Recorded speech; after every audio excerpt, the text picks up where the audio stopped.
I told my mother this morning that I would never forgive her, and everyone thinks I'm making a mistake. My mother and I used to be very close, closer than my father and I for sure. Though I love my father, we're just very different people. He's a blue-collar outdoorsy type, and I've been working, volunteering at my local theater since I was 5. My mother always loved the theater, and we bonded over that love, along with a love for cinema, whereas my dad only ever watches National Geographic on the cable that he still has law. Not to say that my father was unsupportive, just that he was different. My parents got a divorce when I was 17.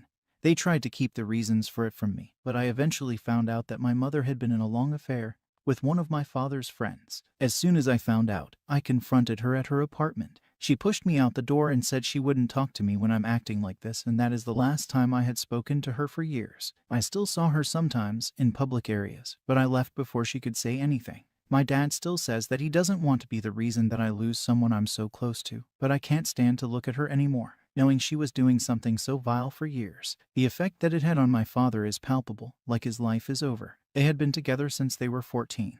And my father used to tell the story all the time that he knew even then that she was the only one for him, that they were soulmates. I used to wish I could find a love like that. And now I know it was always half a lie. Today she came to my work and demanded to know when we were going to work past this, to know when we can make things what they used to be. As I walked her out of the building for a private moment, I got incredibly angry and asked her when she was going to uncheat on my father. She insisted that we could work through this, and that what happened didn't affect me, to which I laughed and said, unlike you, I am affected by people I love being in pain.